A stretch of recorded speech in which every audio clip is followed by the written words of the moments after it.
Азыр заман ушундай болуп калбадыбы?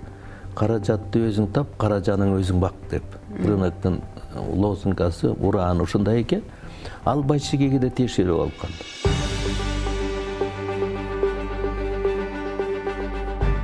Турдак Мусаличтин алдына барып, ал киши мени бир 5 мүнөттүк гана сүйлөштү дагы, анан ошондо мен айтып жиберип турмун, жаштыгымбы, жүрөксүдүмбү.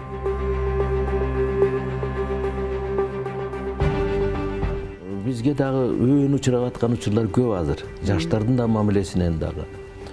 Анан ал өнөкөткө айланбаса деген тилегибиз бар. Менин алдымда Байшеке журналы туруп атат, ушу балдардын журналында 45 жыл болду быйыл. 1976 жылы ошол кездеги Кыргызстан Компартиясынын борбордук комитетинин катчысы Турдакун Усубалиев кол койгон токтом чыккан экен, чечим. Ал жерде ушул 77 жылдын 1-январынан баштап балдардын Байшеке журналы чыгыш керек деп турат. Ал нускасынан бери, баасынан бери жазылган экен. Бул жерде 75 000 нуска чыгыш керек дейт.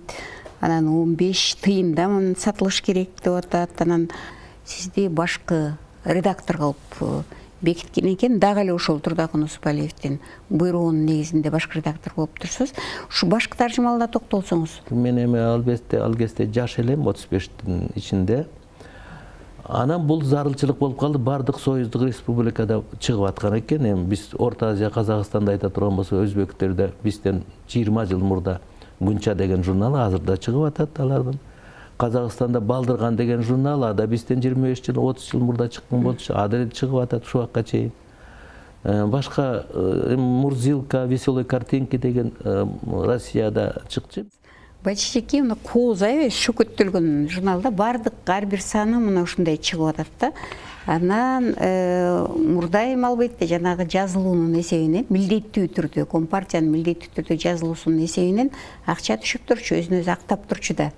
Анан азыр эми бул кымбат, сиздин эле өзүңүз айткандай, муну азыр кайдан каражат тапкан деп чыгарып атасыздар. Эми бул негизи өкмөттүкү деп эсептелет. Өкмөт канча төлөйт, анан ошол жетеби сиздерге? Азыр заман ушундай болуп калбадыбы? Каражатты өзүң тап, каражаның өзүң бак деп. Рыноктун лозунгасы, урааны ушундай экен. Ал Байшекеге да тиешелүү болуп калды. Көп кыйынчылыктар болуп атат. Ошого карабастан эми нускабыздын 5000-6000 нуска ай сайын чыкканы бу да жаман эмес. Бул эми ошондо убагында жана жазылган адамдарга, балдарга, чоңдорго, тенелерде жазылат атпайсызбы? Аларга убагында жетип турабы? Ошо убагында жетип атат да, жетип атат дегенмен эми алыскы жерлерге самолет менен алып барса керек, машина менен алып барат. Почта аркылуу, почта аркылуу. Ошо негизинен почта аркылуу жетип атат. А биздики 12 ай бою жаңыланып чыгып атпайбы? Жомогу да, ыры да, табышмагы да, мугалимдерге да жардам болуп атат, ата-энелерге да жардам. Анан бул негизинен башталгыч мектеп класстар үчүн, балдар бакчалар үчүн негизинен. Анан ичиндеги ушул сиз айтып аткан жана кроссвордтон баштап жомокко чейин балдардын тили менен жазылган чыгармалар көп да. Ким иштейт мунун үстүндө? Балдар тартасызбы, мектеп окуучуларын тартасызбы? Балдардын тили менен жазылып атат да мунун баары. Эми ошол айтып атпайбы, ушундай бир кыйынчылыгы болуп атат. Бизде эми мындай да, мына экөөбүз тең акынбыз, жазуучубуз, калем менен окат кылабыз. Азыр гонорарный фонд жок. Жок болгонуна бир 20-30 жыл болду. Деле так рынок келгенден бери андай жок. Өкмөт айлыкка гана акча бөлүп турат. Айлыкка гана айлыкка берилет, анан кийин тиги журналдын чыкканына берилет.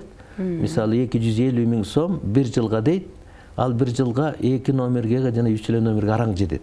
Ошол берген акчасы кээде берилбей калат. Ошол биздин калемдештерибизге, баягы Байшекеди сүйгөн, мындай күйөрмандарга чоң рахмат айтсак болот. Ырыларын, жомокторун, табышмактарын берет. Ага бир тыйын төлөбөйбүз. Үй бүлөлүк журналда болуп калып атат да. Мугалимдердин менен жардамдашканыбыз ал бир башка маселе. Экинчиден ата-энелерге де, чоң ата, чоң энелерге да жардамдаш болуп атабыз. Негизи балдар акыны болуп калыптанып калышыңызга ошол Байшекенин таасири болду го дейм, же өзүңүз эле ошол багытыңыз, ниетиңиз, каалооңуз ушундай болуп калды? Ошондон улам бир ой түшүп атат ушундай.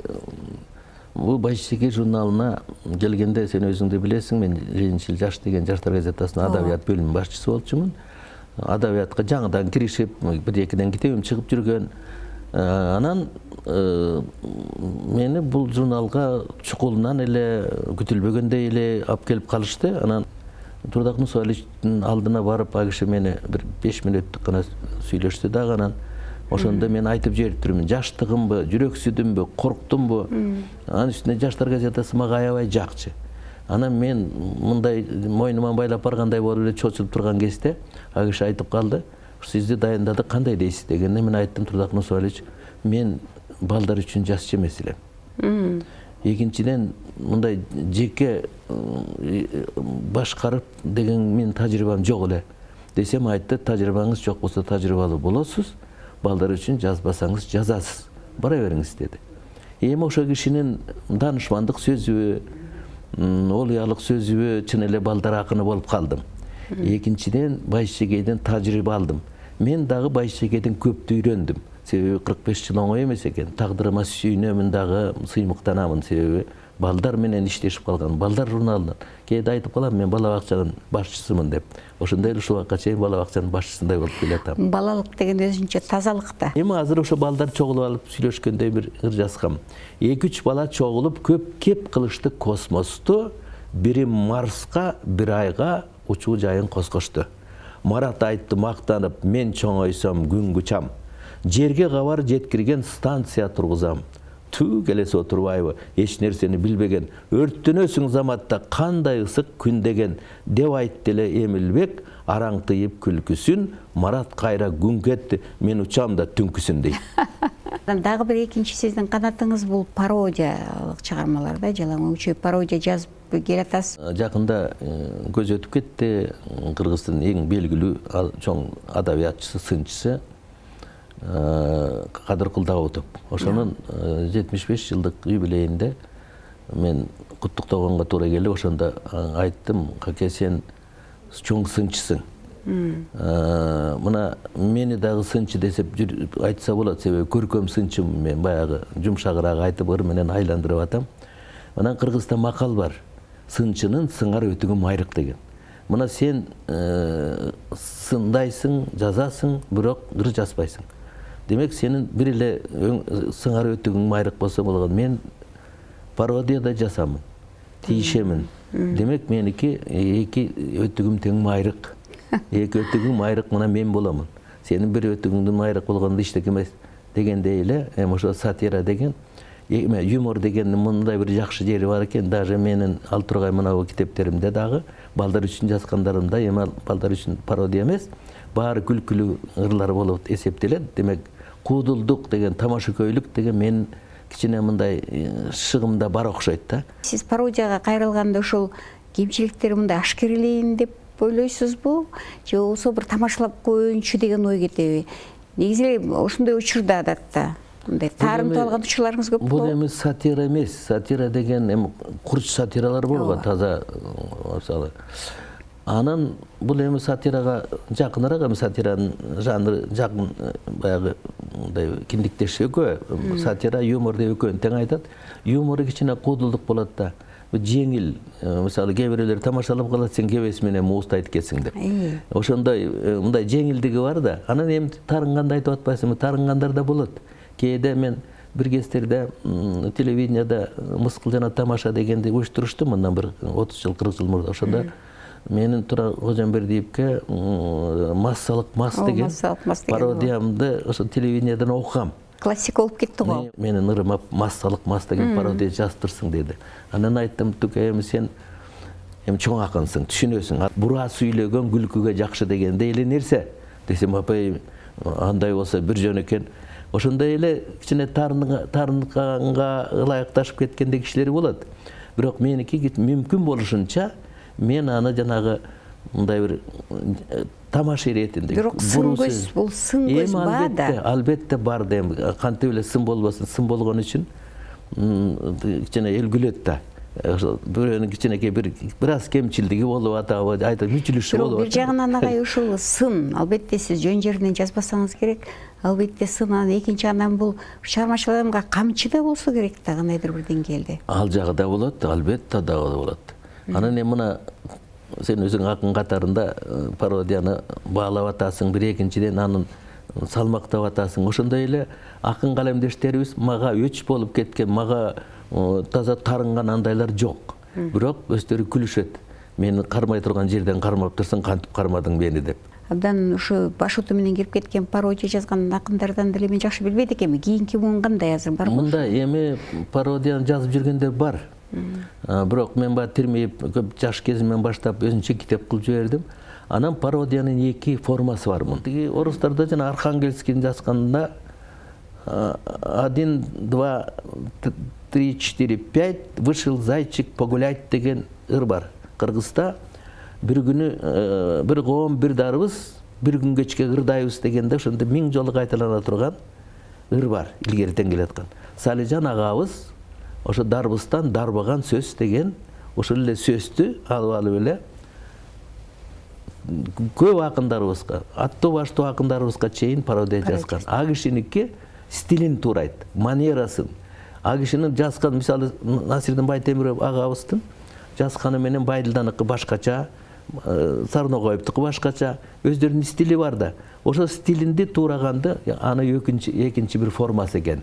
Эменин пародиянын экинчи формасы. Меники жана цитата алгандай. Анан эми азыркы жаштарыбыз да жазып атышат. Мен анда-санда окуйм, бирок мындай баш оту менен көбүрөөк отуруп аткандар анчалык сезилбей жатат.